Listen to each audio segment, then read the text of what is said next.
सास लाई बहू की सौतन। रात का समय होता है। पार्वती अपने कमरे में गहरी नींद में सो रही होती है। तभी दरवाजे पर जोर जोर से दरवाजा खटखटाने की आवाज आती है, जिसकी वजह से पार्वती की नींद खराब होने लगती है। ओहो, कौन है इस समय? भला ये कोई समय है घर पर आने का? पार्वती नींद में उठना बिल्कुल नहीं चाहती थी, लेकिन तभी दरवाजा फिर से पीटने की आवाज आती है, जिसकी वजह से उसे ना चाहते हुए भी दरवाजा खोलने के लिए जाना पड़ता है। हद ही हो गई, इतनी रात को मेरा ही दरवाजा पीटने के लिए मिला था।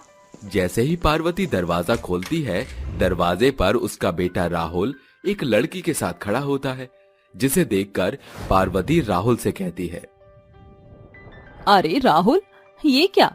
इतनी रात के समय तू अमेरिका से वापस लौटा है? और ये अमेरिका की गोरी मैडम तेरे साथ क्या कर रही है? कहीं ये अपना घर छोड़कर तेरे साथ भागकर तो नहीं आ गई? अरे नहीं नहीं, जेनी मेरे साथ भागकर नहीं आई, मैं ही उसे भगा कर लाया हूँ। हे भगवान, ये क्या कह रहा है तू? राहुल, ये तो एक अंग्रेज है, तू इसे भगाकर कैसे ला सकता है? अरे माँ, जेनी मेरा सच्चा प्यार है, मैं इसे बहुत प्यार करता हूँ, इसलिए हम दोनों अमेरिका से भागकर यहाँ आ गए हैं। मैं इसे वहाँ से भगा कर लाया हूँ और मैंने इससे शादी भी कर ली। हे भगवान, क्या मैंने तुझे ये सब करने के लिए अमेरिका भेजा था? अरे बेटा, मैंने तो तुझे पढ़ाई करने के लिए अमेरिका भेजा था, ना कि अमेरिका की गोरी भगाने के लिए। राहुल जेनी को लेकर घर में चला आता है। तभी पार्वती कहती है, अरे राहुल, ये गोरी मेरी बहू नहीं बन सकती। अरे मैं इसे क्या कहूँगी, इसे तो हिंदी भी नहीं आती। सासू माँ, मेरे को हिंदी आता है, प्रणाम सासू माँ। देखा ना आपने, संस्कार तो इसमें मैंने कूट कूट कर भरे हैं। अरे आप चिंता मत करो, ये आपकी सभी बातों को समझेगी। मैंने थोड़ी बहुत हिंदी से समझा दी है। चलो जेनी, तुम्हें अपना कमरा दिखाता हूँ। Okay darling, bye bye. Mom, good night. Rahul Jenny को अपने साथ ले जाता है। वहीं दूसरी तरफ बेचारी पार्वती सोफे पर बैठी हुई अपने मन में सोचने लगती है, हे भगवान, अब मेरा क्या होगा? मैं तो एक सुशील और संस्कारी बहू चाहती थी, लेकिन इस अंग्रेजन ने तो मेरे घर पर आकर तुरंत काबू कर लिया है। और देखो तो सही, मेरा बेटा इतना मजनू हो गया है कि सीधा उसे अपने कमरे में ले गया। मुझे ही कुछ करना होगा। अगले दिन जैसे ही सवेरा होता है, पार्वती रसोई में नाश्ता बना रही होती है। तभी जेनी वहां पहुंच जाती है और पार्वती से कहती है, good morning mom, what are you doing? अरे रे, ये सुबह सुबह मेरे ऊपर अंग्रेजी झाड़ने आ गई। अरे मेरी माँ, चली जा यहाँ से, मुझे आराम से नाश्ता तो बनाने दे। If you agree, so I can make breakfast for you. Jenny की अंग्रेजी सुनकर पार्वती को कुछ भी समझ नहीं आता, जिसके बाद वो अपने बेटे राहुल को चिल्लाकर बुलाती है, राहुल, राहुल, कहाँ है तू? जल्दी आ। अरे इस अंग्रेजन मैडम को देख, मुझसे क्या कहे जा रही है। तभी राहुल अपनी माँ पार्वती की आवाज सुनकर उसके पास पहुंच जाता है और उससे कहता है, अरे माँ, क्या हुआ? चिल्ला क्यों रही हो? तेरी अंग्रेजन बहू मुझे यहाँ खाना बनाने ही नहीं दे रही है। जा जल्दी से इसे ले जा, नहीं तो मैं इसका कत्ल ही कर दूंगी। रिलैक्स माँ, मैं अभी जेनी को यहाँ से ले जाता हूँ। Come Jenny, mom is making breakfast right now, don't disturb my mom, and we have some time now, so we both can take shower. हाँ ओके डार्लिंग। राहुल जेनी को अपने साथ ले जाता है, जिसके बाद पार्वती अपने आप से कहती है, बहुत हुआ, मैं इसे अपने घर में और सहन नहीं कर सकती। नाश्ता बनाने के बाद पार्वती अपने घर अपनी दोस्त गायत्री की बेटी राधा को बुलाती है और उसे समझाती है, अरे बेटी, अब तुझे क्या बताऊं, मेरे बेटे के ऊपर इस अंग्रेजन चुड़ैल ने काबू कर रखा है। ये यहाँ मेरे बेटे की प्रॉपर्टी को हड़पने के लिए आई है। तू मेरा एक काम कर दे और इस अंग्रेजन मैडम से मेरे बेटे को दूर कर दे। तू अपने जाल में मेरे बेटे को फंसा ले, उसके बाद तुम दोनों की शादी कर दूंगी और तू मेरी बहू बन जाइयो। आप चिंता मत कीजिए, मैं राहुल जी को इस अंग्रेजन औरत के हाथ में फंसने नहीं दूंगी। उस दिन के बाद से राधा पार्वती के घर में ही रहने लगती है। जब भी राहुल अकेला होता या कुछ काम कर रहा होता तो राधा उसके पास चली जाती, लेकिन इस बात से जेनी को कोई फर्क नहीं पड़ता, क्योंकि अमेरिका में ये सब नॉर्मल होता है। एक दिन रात के समय राहुल छत पर टहल रहा था। तभी राधा भी छत पर पहुंच जाती है और उसे अपनी मीठी चुपड़ी बातों में फंसाने लगती है। देखिए ना, हमारा इंडिया कितना अच्छा है, सबके अंदर इतने प्रेम और भावना होती है।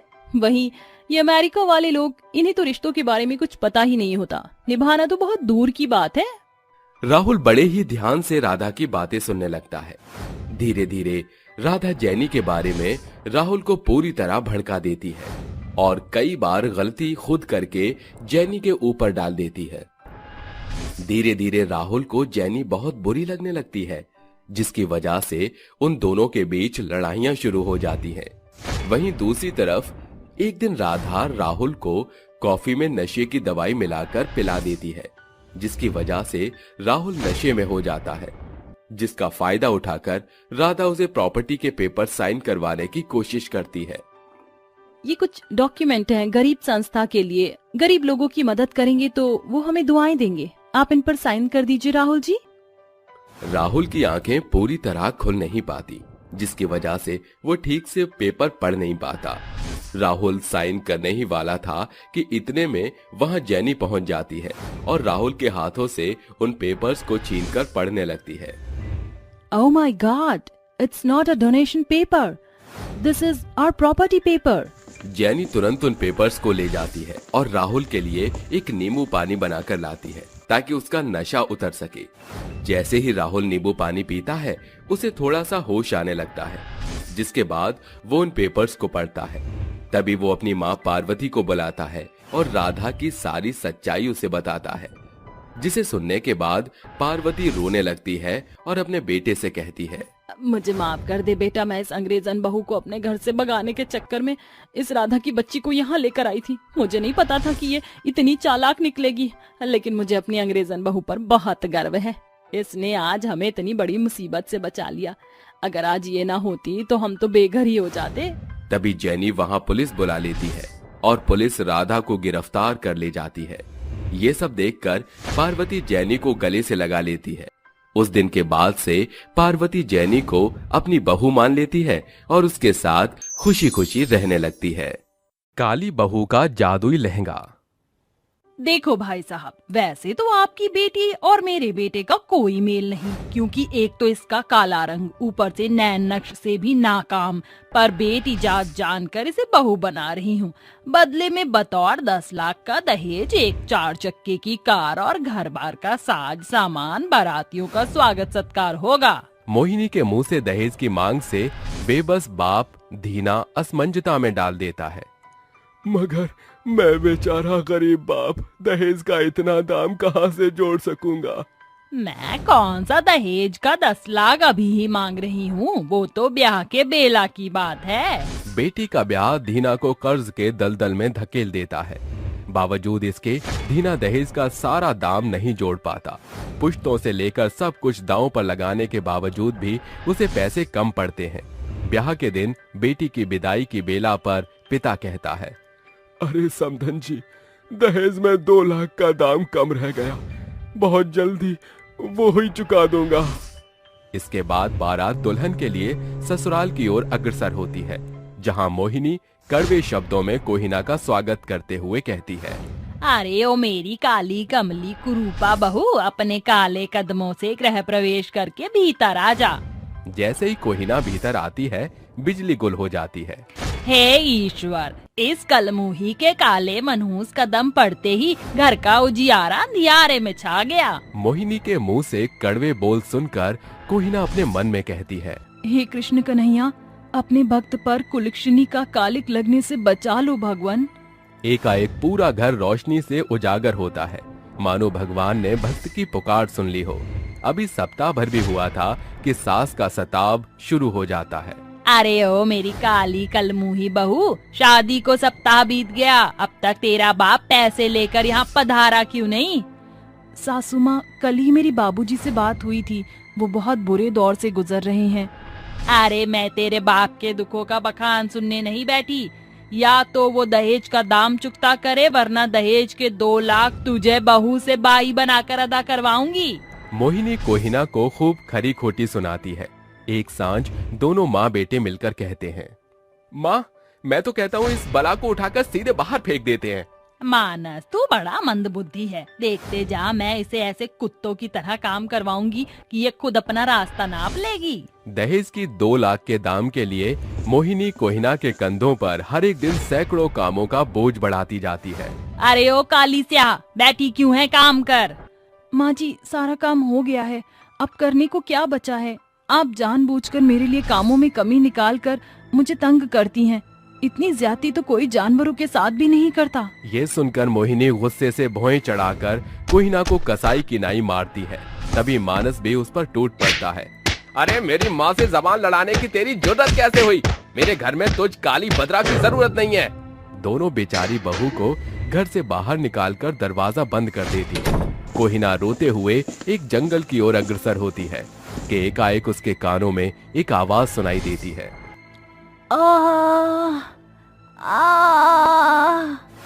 अरे ये तो किसी हिरनी की करहाने की आवाज है। काफी खोजबीन के बाद कोहिना को वो हिरनी जंगल के बीचों बीच पड़ी दिखती है। लगता है ये हिरनी बेहद प्यासी है। शायद प्यास के प्रभाव से इसका चेहरा कुम्हला गया है।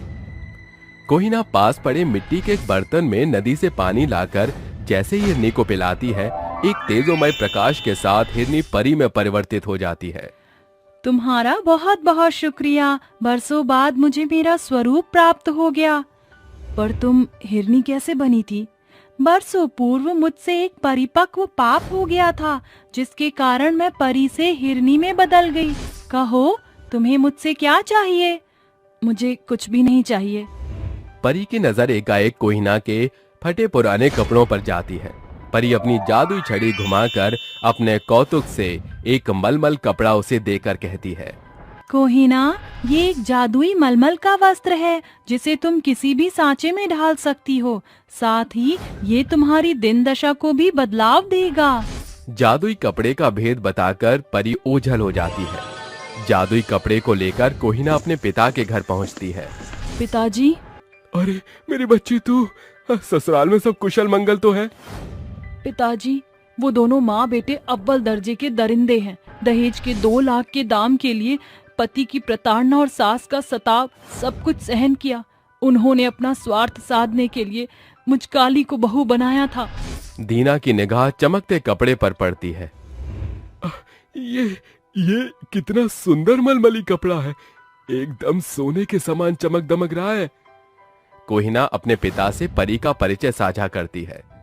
बेटी, ये मलमली कपड़ा जादुई है या नहीं, पुख्ता प्रमाण पता करने के लिए इससे कुछ मांग कर देख। जादुई मलमली कपड़े इसी पलछिन सुंदर लहंगे के सांचे में ढल जाओ। कोहिना के कहते ही वो जादुई मलमली कपड़ा एक सुंदर सुनहरे लहंगे में बदल जाता है, जिसे देख दोनों बाप बेटी की आंखें चकाचौंध रह जाती हैं।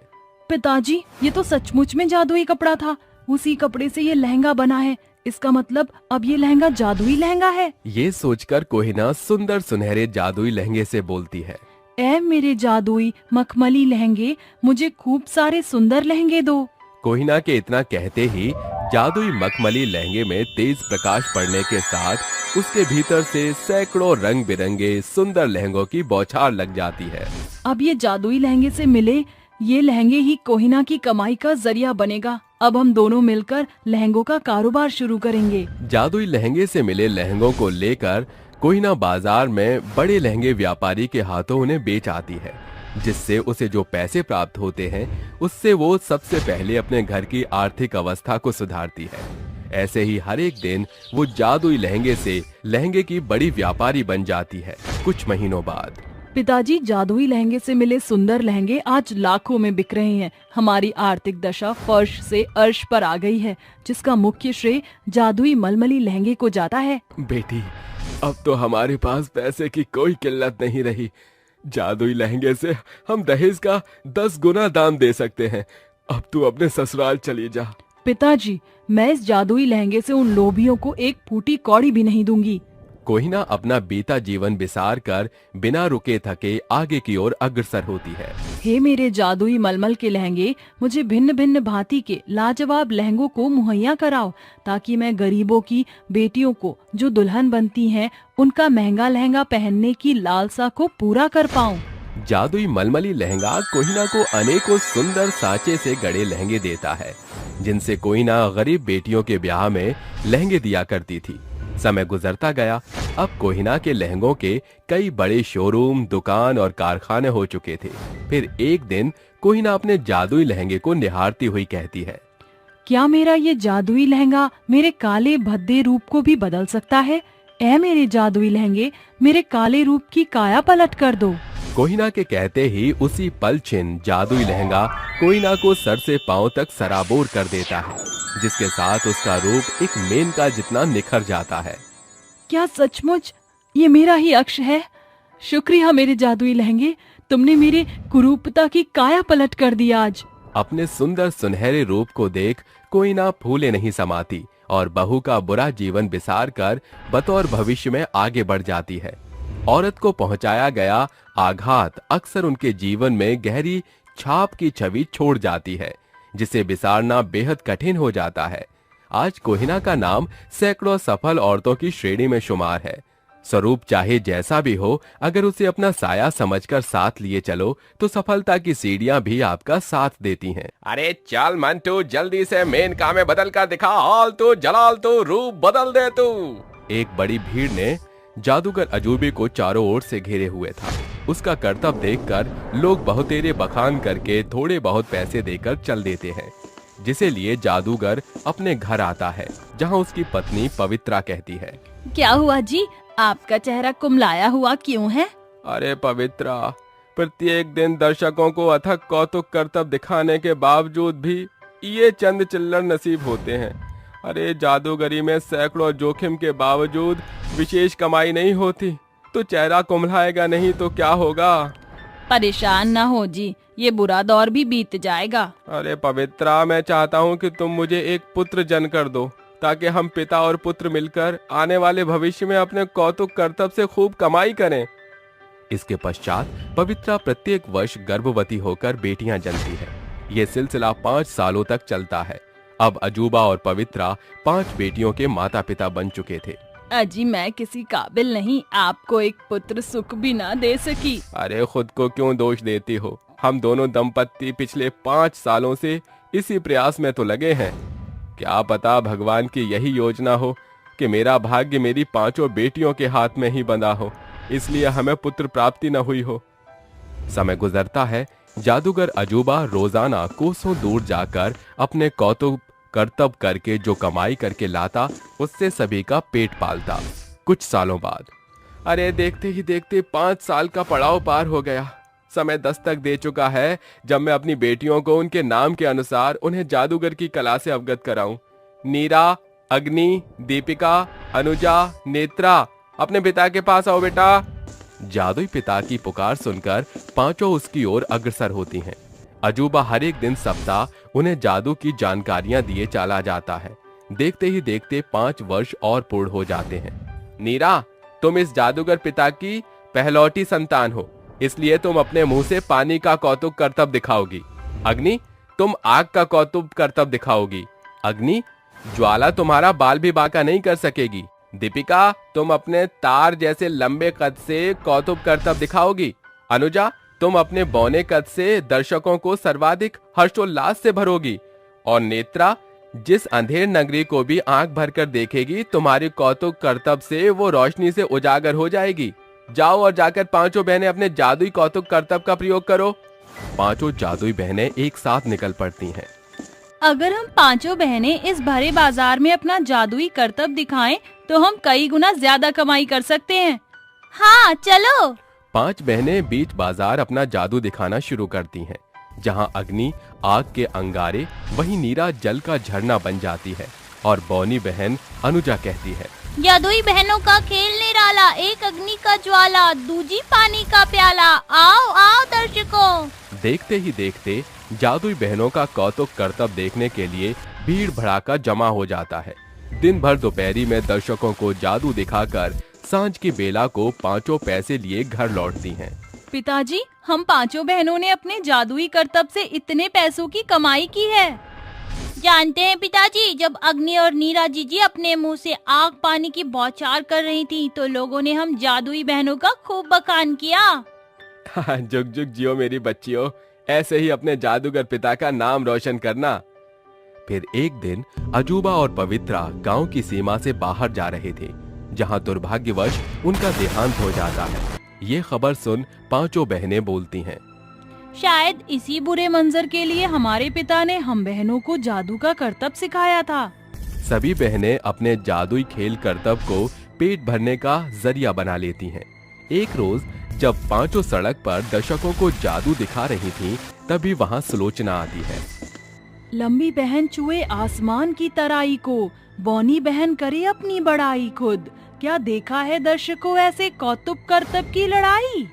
जादुई बहनों का कारनामा देख सुलोचना अपना स्वार्थ साधते हुए सोचने लगती है, किसी तरह अगर ये कौतुक करतब दिखाने वाली जादुई बहनें मेरी बहू बन जाएं, तो मुझ बुढ़िया के बुरे दिन बदल जाएंगे और बहू बनने के बाद इनकी बागडोर मेरी बुलंदियों का कारण बनेगी। सुलोचना उनके घर का पोह पता करके अगले दिन शगुन के संग उनके पास चलकर आती है। जी आप कौन? बेटी मैं तुम पांचों बहनों को अपनी बहू बनाना चाहती हूँ। तुम पांचों का सादगी स्वरूप मुझको भा गया है। मेरी बहू बनकर मेरे बेटों और मुझ बुढ़िया का भाग्य संवार दो। पांचों बहनें स्वार्थी सुलोचना के चिकनी चुपड़ी बातों में आकर शादी के लिए हामी भर देती हैं और शादी करके सुलोचना की बहू बनकर ससुराल आती हैं। 2 दिन बाद, अरे ओ मेरी जादुई बहुओं, जाओ जाकर अपनी जादुई कला से कमाई करके पैसे लाओ। मगर माँ जी, हमारे पतियों के रहते हम क्यों कमाए? सासू माँ सोचिए, जब हम बहुएं बाजार के बीच जादू का करतब दिखाएंगी तो लोग आपके बारे में बातें नहीं बनाएंगे। अरे बंद करो अपनी बकैतियाँ। तुम पांचों बहनों को इसलिए बहू बनाया था मैंने ताकि घर बार चले। अब निकलो और सांझ की बेला से पहले मत आना। पांचों बहनें बतियाते हुए बाजार की ओर अग्रसर होती हैं। सोचा था ब्याह के बाद हम बहनों को बाजार के बीच करतब करने फिर नहीं जाना होगा। जी तो करता है अपनी जादुई जुबान की ज्वाला से स्वार्थी सास को फूंक दूं। शायद हम पांचों बहनों के भाग्य में जादू का करतब करके ही पेट पालना लिखा है। पांचों बहनों की निगाह एक चौरस पत्थर पर पड़ती है, जिस पर खड़ी होकर वो अपना जादुई कारनामा करने लगती है। अग्नि के मुंह से आग निकलती तो नीरा जल का सोता बहाती। बौनी और लंबी बहनें लाजवाब बार बार लंबी छोटी होकर लोगों का दिल बहलाकर मिले पैसे लिए घर आती हैं। ये लीजिए सासू माँ, हम बहनों के जादुई करतब से आज कुल मिलाकर इतनी कमाई हुई है। शाबाश मेरी सर्वगुणी बहुओं, ऐसे ही जिन्न का जादू करते रहो। समय गुजरता है। पांचों बहुएं प्रत्येक दिन दोपहरी बीच बाजार सड़क स्थलों पर अपने जादुई कौतुक करतब से कमाई करके सांझ को पैसे सुलोचना को देती। एक सांझ जब वो पांचों घर लौटती हैं, तो उनके घर के इर्द गिर्द लोगों की बड़ी भीड़ खड़ी होती है। उनका घर आग से धू धू कर रहा होता है। कब से हम तुम पांचों पतोहू के राह निहारत रहे बिटिया, जाने कैसे तुम्हारे घर में आग लगी। तुम पांचों का परिवार अंदर आग से जंग लड़त है। अरे झुमके, आग की लपटें बढ़ती देखकर तो लग रहा है कि सुलोचना और उसके सपूत का अंग भंग होकर अस्थियों में बदल गया होगा। एकाएक आग को चीरती हुई सुलोचना की बुलंद चीख बहुओं को सुनाई देती है। बहू बचाओ बचाओ। शायद इसी पलचन के लिए हम पांचों ने जादू सीखा। अग्नि, जल्दी से जाकर दरवाजा तोड़ो। दीपिका, अपना कद बढ़ाकर मुझे अपनी हथेली पर उठाओ। और नेत्रा, तुम मेरी आंखें बनोगी। अपनी रोशनी से अंदर की इस रात की बढ़ती बेला को सवेरा कर दो, ताकि हमारा काम आसान हो। आंखें बने मेरा बसेरा, सांझ से हो जाए सवेरा। नेत्रा के जादू से सांझ की बेला सवेरे में बदल जाती है। आग को तारती बघाड़ती बहू अग्नि दरवाजा तोड़ती है, जिसके बाद दीपिका नीरा को अपने हाथ पर उठाकर लंबी होती है। जैसे खड़ा है गांव में खंबा, हो जाए मेरा कद लंबा। ये कहते ही दीपिका का कद एकाएक लंबा हो जाता है। फिर नीरा कहती है, हो जाए मेरा मुख जलधार, जल की करूं बदरा बौछार। नीरा का मुंह जल का सोता बनकर बरसने लगता है। सुलोचना अपने बेटों समेत सुरक्षित बाहर निकल आती है। सारा घर ध्वस्त हो गया, अब हम कहाँ जाएंगे? माँ जी, हम बहुओं के मायके का पड़ाव पास ही है। सुलोचना अपने बेटे बहुओं के साथ उनके पिता के पुराने घर आती है। अरे बहू, ये घर तो अंधेर नगरी बन गई है। नेत्रा अपने आंखों के जादू से पूरे घर में रोशनी भर देती है। पांचों बहुएं अपनी सास की सेवा बड़ी करती हैं। कुछ दिन बाद सासू माँ सप्ताह भर हो चला है, हम पांचों बहुएं जादू दिखाने जा रही हैं, सांझ तक आ जाएंगी। बहुओं, अपनी स्वार्थी सास को माफ कर दो। अब तुम्हें कहीं जाकर कर्तव्य करने की जरूरत नहीं। तुम्हारे पति को अपनी जिम्मेदारी का पाला पड़ गया है। अब मेरी बहुएं सिर्फ ससुराल की बागडोर संजोएंगी। ये सुनकर पांचों बहुओं के चेहरे चमक उठते हैं और वो अपने ससुराल में सुकून से रहने लगती है। अरे बहू, समय हो गया है, जल्दी चल, नहीं तो मुनीम हमें काम पर नहीं रखेगा। बस माँ जी, खाने के लिए थोड़ा सा खाना पैक कर रही थी, नहीं तो पूरी दोपहरी हमें गर्मी में ही काम करना पड़ता। चलिए अब चलते हैं। उर्मिला और करिश्मा दोनों गांव के मुखिया की जमीन पर मजदूरी करने का काम करा करती थीं। मुखिया की जमीन पर गांव के कई गरीब लोग मजदूरी करके पैसा कमाया करते थे, जिसकी वजह से वो अपने रोजमर्रा की जिंदगी चला लेते थे। अरे चलो चलो, सब काम पर लग जाओ, कोई भी खाली नहीं देखना चाहिए। चलो बहू, तुम खुदाई करो, मैं यहाँ से मिट्टी उठाकर फेंकाऊंगी। ठीक है माँ जी, जैसा आप कहती हो वैसा ही करते हैं। करिश्मा इतना कहते ही खुदाई करना शुरू कर देती है, जिसके बाद उर्मिला तसले में मिट्टियां उठा उठा कर फेंक आती है। बहू, कुछ ही समय में इन सभी जमीनों पर खेती बाड़ी होनी शुरू हो जाएगी। उसके बाद हमें पैसों के साथ साथ अनाज भी मिल जाया करेगा। हाँ माँ जी, आप सही कहती हो, इतनी मेहनत का कभी न कभी तो फल जरूर मिलेगा। दोनों सास बहू मुखिया की जमीन पर काम करने लगती हैं। देखते ही देखते सुबह से शाम हो जाती है और वो पूरे दिन मजदूरी करने के बाद मुनीम के पास जाती हैं और उनसे अपनी दिहाड़ी मांगते हुए कहती हैं, हमने अपने आज का काम पूरा कर लिया है मुनीम जी, हमें आज की दिहाड़ी दे दीजिए। अरे अरे, तुम दोनों लेट हो गई हो। आने में अगर तुम थोड़ी देर पहले आ जाती तो तुम्हें पैसे मिल जाते, लेकिन मेरे पास पैसे खत्म हो गए हैं। अब तो कल ही तुम्हें पैसे मिलेंगे। लेकिन अब हम रात को क्या खाएंगे? हमारे घर में एक दाना तक नहीं है। अरे तो मुझे क्या बता रही हो, इसमें मेरा क्या कसूर है, हा? मैं इसमें तुम्हारी कोई मदद नहीं कर सकता। अब जाओ यहाँ से, चली जाओ यहाँ से। कल जब दिहाड़ी करने आओगी तो तुम्हें तुम्हारे पूरे पैसे मिल जाएंगे। इतना कहकर मुनीम वहां से चला जाता है। बेचारी उर्मिला और करिश्मा बहुत ज्यादा परेशान हो जाती है। उन दोनों को कुछ भी समझ नहीं आता। वो उन खेतों के बीच में से गुजर ही रही थी कि तभी उन्हें खेतों की मिट्टी में कुछ चमकता हुआ नजर आता है। अरे बहू, वो देख, वहाँ पर कुछ चमक रहा है, चलो चल कर देखते हैं। लेकिन माँ जी, ऐसे मुखिया के खेतों में घुसना ठीक होगा? कहीं वो हमें इस बात की सजा ना दे दे। ये बात तो तुमने बिल्कुल सही कही है, लेकिन इस वक्त यहाँ पर कोई नहीं है और कोई आएगा भी नहीं। चलो चलते हैं। करिश्मा और उर्मिला मुखिया के खेत में घुस जाती हैं और उस चमकीली चीज को खोजना शुरू कर देती हैं। खोदते खोदते उस जमीन के अंदर से एक बहुत बड़ी मशीन निकलती है। अरे वाह, क्या बात है! क्या सच में ये एक मशीन है? लेकिन देखो माँ जी, इसके ऊपर तो नोट छपा हुआ है। लेकिन ये मशीन है किस चीज की? चलो इसे अपने घर लेकर चलते हैं, उसके बाद इसके बारे में सोचेंगे। दोनों सास बहू उस मशीन को अपने घर ले आती हैं, जिसके बाद मशीन के ऊपर एक नोट छपा हुआ देख करिश्मा अपनी सास उर्मिला से कहती है, माँ जी, मुझे तो लगता है कि ये एक नोट छापने की मशीन है। क्या कहा? नोट छापने की मशीन? तू कहीं पागल तो नहीं हो गई है? अरे नहीं माँ जी, रुको, मैं एक बार इसे चलाने की कोशिश करती हूँ।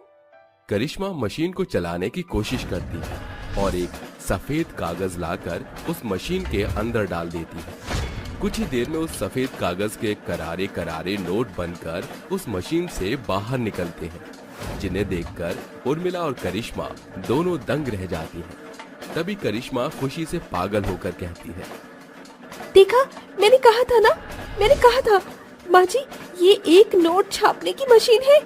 अब हम दोनों बहुत अमीर हो जाएंगे।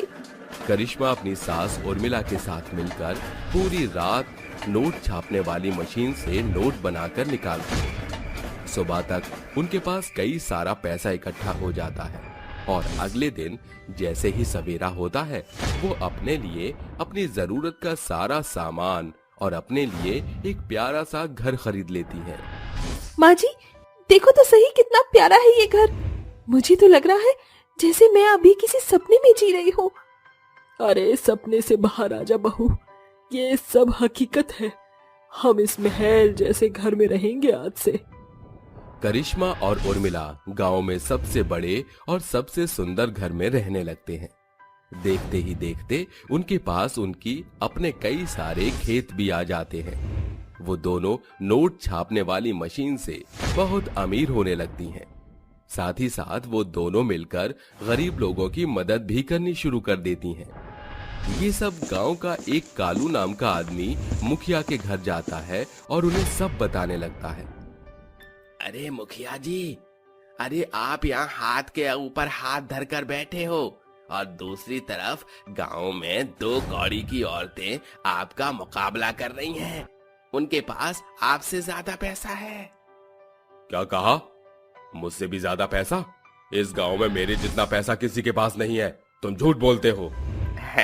अच्छा, तो ये बात है। अरे तुम्हें मेरी बात पर विश्वास नहीं है। चलो मुखिया जी, मैं तुम्हें तुम्हारी आंखों से सब कुछ दिखाता हूँ। कालू मुखिया को गांव में वहां ले आता है जहां करिश्मा और उर्मिला दोनों गरीब लोगों को कंबल और खाना बांट रही होती हैं। अरे ये सब मैं क्या देख रहा हूँ? इतने अमीर औरतें हमारे गांव में कहां से आ गईं? तभी मुखिया का मुनीम उन दोनों औरतों को देखकर मुखिया से कहता है, अरे मुखिया जी, ये दोनों औरतें तो वही हैं जो हमारे खेतों में काम करने के लिए आया करती थीं। अरे इनके घर में तो खाने के भी लाले पड़ रहे थे और अब देखो इनके पास इतना पैसा आया कहां से? अरे मैं तो जानता ही था, मुझे तो पहले से ही गड़बड़ लग रही थी। एक काम करो, आज की रात इनके ऊपर कड़ी नजर रखो। कुछ ही समय बाद रात हो जाती है। जैसे ही आधी रात के समय चारों तरफ अंधेरा छा जाता है, उसी समय मुखिया के गुंडे करिश्मा और उर्मिला के घर पर नजर रखने लगते हैं। तभी करिश्मा अपनी सास उर्मिला से कहती है, माँ जी, हमारे पास जितना पैसा था वो सभी खर्च हो गया है। हमें और पैसों की जरूरत है। अरे बहू, तो देर किस बात की है? चलो चलते हैं और पैसा छापने वाली मशीन से पैसा निकालते हैं। उर्मिला और करिश्मा दोनों एक कमरे में जाती हैं, जिसमें पैसा छापने वाली मशीन रखी होती है। करिश्मा उस मशीन में कागज डालती है, जिससे मशीन के अंदर से करारे करारे नोट बनकर निकल आते हैं। हाय हाय हाय, क्या बात है! कितने करारे करारे नोट है। हमारी तो किस्मत ही चमक गई। सही कहती हूँ माँ जी, अब हमारी तो किस्मत के साथ साथ लॉटरी भी खुल गई। हमें कभी कोई दिक्कत नहीं होगी। अगले दिन जैसे ही सवेरा होता है, उर्मिला और करिश्मा दोनों उन पैसों से अपना खुद का कारोबार करना शुरू कर देती हैं। और वहीं दूसरी तरफ मुखिया के गुंडे मुखिया को पैसा छापने वाली मशीन के बारे में बताते। अरे मुखिया जी, उन दोनों के पास तो पैसा छापने वाली मशीन है। जब उन दोनों के पास पैसा छापने वाली मशीन है तो आपके पास क्यों नहीं है? अरे मैं तो कहता हूँ उनसे छीन लो। अरे अगर मैंने ऐसा किया तो पूरे गांव में मेरी बदनामी हो जाएगी। इसलिए तुम लोग रात के समय उस मशीन को चोरी करके मेरे पास लेकर आना। जैसे ही रात होती है, मुखिया के सभी गुंडे किसी न किसी तरह करिश्मा और उर्मिला के घर में घुस जाते हैं और पैसा छापने वाली मशीन वहां तक पहुंच जाते हैं। आखिरकार मैंने इस पैसा छापने वाली मशीन को ढूंढ ही लिया। जैसे ही कालू उस मशीन को उठाता है, वो मशीन अपने आप टूटकर नीचे गिर जाती है, जिसके बाद कालू उसे देखता ही रह जाता है। तभी उसके अंदर से एक देवी माँ निकलती हैं। तुम्हें क्या लगा था कि तुम इस पैसा छापने वाली मशीन से अमीर हो जाओगे? अरे इसके लिए तुम्हारी नीयत भी अच्छी होनी चाहिए। इस मशीन को वरदान मिला हुआ था कि कभी कोई अगर गलत नीयत के साथ इस मशीन को छुएगा तो ये मशीन अपने आप नष्ट हो जाएगी। अरे देवी माँ, हमें माफ कर दो, हमसे भूल हो गई। पैसों के लालच पे आकर हमने ये सब कर दिया, लेकिन आइंदा हम ऐसा कभी नहीं कुछ करेंगे। हमें आखिरी मौका दे दो देवी माँ। देवी माँ का दिल बहुत बड़ा होता है, जिसके बाद वो उन सभी को माफ कर देती हैं और वहां से जाने देती हैं।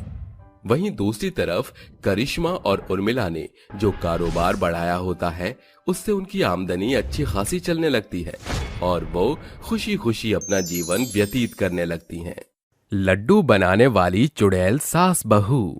माँ जी, मैंने सारे लड्डू बना लिए हैं, चलिए अब इन्हें दुकान पर लेकर चलते हैं। हाँ बहू, चल इन्हें लेकर चलते हैं। पहले ही हम दुकान पर जाने के लिए काफी लेट हो गए हैं, अब तक तो हमें दुकान खोल देनी चाहिए थी। दोनों सास बहू गांव में जाकर अपनी मिठाई की दुकान खोल देती हैं। पूरे गांव में उनके हाथों के बने लड्डू बहुत फेमस थे, जिसकी वजह से उनकी दुकान में बहुत भीड़ लगी रहती थी। आओ आओ आओ गांव वालों, हमारे हाथों के बने लड्डू लेकर जाओ। ऐसे लड्डू पूरे गांव में किसी की दुकान में नहीं मिलेंगे। अरे अनुराधा बहन, आखिर खोल ही ली तुमने अपनी दुकान। देखो कब से सब लाइन लगाकर आपका इंतजार कर रहे थे। सही कहती हो कांता बाई, अरे सुबह से सब इंतजार में खड़े हैं। इंतजार करवाने के लिए माफ कर दीजिए हमें। चल रूपा, सबको उनके हिसाब से लड्डू दे दे। मुझे 2 किलो। और मुझे 1 किलो दे दो। रूपा एक एक करके सबको लड्डू दे देती है। ऐसे ही सुबह से शाम तक उनकी दुकान में बहुत भीड़ लगी रहती है। ये सब गांव का दूसरा मिठाई वाला देख रहा होता है। अरे इन दोनों सास बहू ने तो मेरा जीना ही हराम किया हुआ है। आखिर ये दोनों चाहती क्या है? अगर ऐसे ही चलता रहा तो मेरा धंधा ही चौपट हो जाएगा। देबू को बहुत गुस्सा आता है, क्योंकि जब से अनुराधा ने अपनी बहू रूपा के साथ लड्डू बनाने का काम शुरू किया था, तब से ही उसका धंधा चौपट होना शुरू हो गया था। एक दिन देबू अपने मन में सोचता है, अब बहुत हुआ, मुझे कुछ न कुछ तो करना ही होगा इनकी दुकान बंद करवाने के लिए।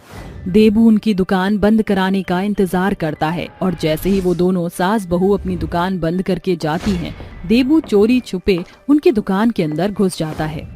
अरे बहुत परेशान कर दिया इन दोनों सास बहू ने मुझे, लेकिन अब और नहीं, आज तो मैं कुछ ऐसा करूंगा जो इन्होंने कभी नहीं सोचा होगा। देबू एक चाल चलता है और उन दोनों सास बहू की मिठाई और लड्डू के अंदर कुछ मिला देता है। अगले दिन जैसे ही वह दोनों फिर से अपनी दुकान में आकर मिठाई और लड्डू बेचती हैं, गांव के सभी लोग हर रोज की तरह आज भी लड्डू ले जाते हैं। माँ जी, आज तो समय से पहले ही हमारे बनाए हुए सारे लड्डू बिक गए हैं, चलो अब घर चलते हैं। वो दोनों घर चली जाती हैं। वहीं दूसरी तरफ जिन भी लोगों ने उनकी दुकान के लड्डू खरीदे थे, वह सभी सुबह तक मर जाते हैं, क्योंकि देबू ने मिठाई और लड्डू में जहर मिलाया होता है। अरे रे, कोई मेरी मदद करो, देखो मेरी बीवी बच्चों को क्या हो गया। कल रात सब तो ठीक था, पर सुबह होते ही नहीं ये क्या हो गया है भैया। अरे अरे। गांव के कई लोग मर चुके होते हैं, जिसके बाद एक औरत कहती है, अरे ये सब उन दोनों के लड्डू खाने की वजह से हुआ है। अरे उन्होंने ये कोई चाल चली है हमारे गांव को खत्म करने के लिए। गांव के सभी लोग बहुत गुस्से में होते हैं, जिसके बाद वो सभी गुस्से से उन दोनों सास बहू के घर जाकर शोर मचाने लगते हैं। अरे कहाँ मर गई कुलच्छनी? अरे इतने लोगों को खा गई, क्या तुम्हें जरा भी शर्म नहीं आई? तभी रूपा शोर की आवाज सुनते ही बाहर आती है, जिसके बाद गांव के सभी लोग उसे जली कटी सुनाने लगते हैं।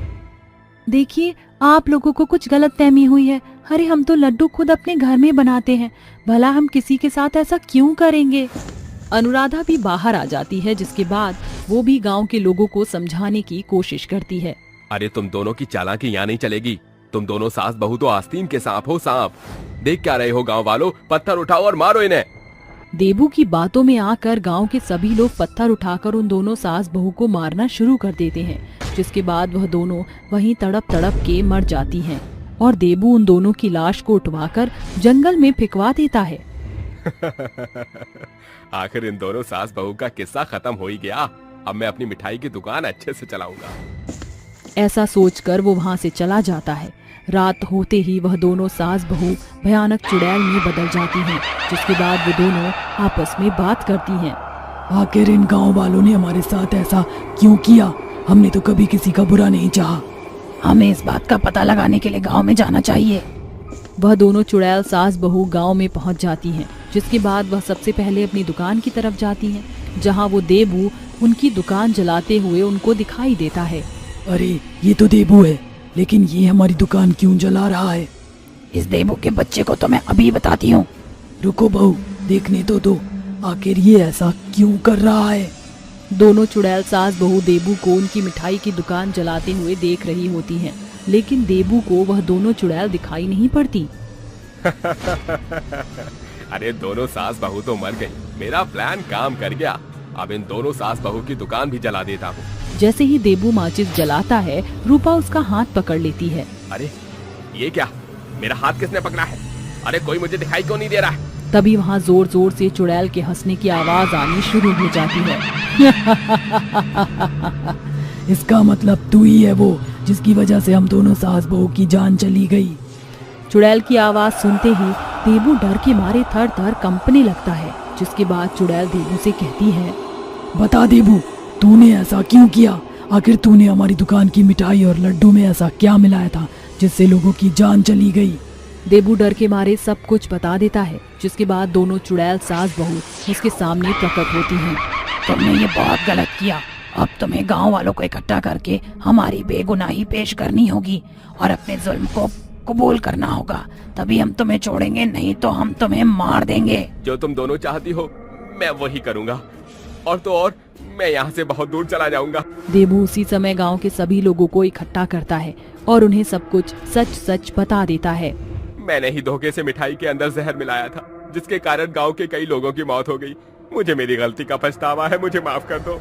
माफी हमसे नहीं, अनुराधा और उसकी बहू रूपा से मांगो। इसकी जगह अब जेल में है, ये माफी का हकदार नहीं है, इसे जेल भेजो। गांव के सभी लोग देबू को पुलिस के हवाले कर देते हैं, जिसके बाद देबू जेल की सलाखों के पीछे चक्की पीसने लगता है। वहीं दूसरी तरफ वो दोनों चुड़ैल सास बहू गांव वालों के कहने पर अपना लड्डू बनाने का काम फिर से खोल लेती हैं। अरे तुम दोनों मर गई हो तो क्या हुआ, तुम अभी भी अपना शौक पूरा कर सकती हो। वैसे भी गांव के सभी लोग तुम दोनों के हाथों के बने हुए लड्डू बहुत मिस कर रहे हैं। अगर आप लोग ऐसा चाहते हो तो हम आपके लिए लड्डू जरूर बनाएंगे। उस दिन के बाद से चुड़ैल सास बहू फिर से फेमस हो जाती हैं। अब तो चुड़ैल सास बहू के लड्डू इतने फेमस हो जाते हैं कि बाहर से लोग उनके हाथों के बने लड्डू खरीदने के लिए आते रहते हैं।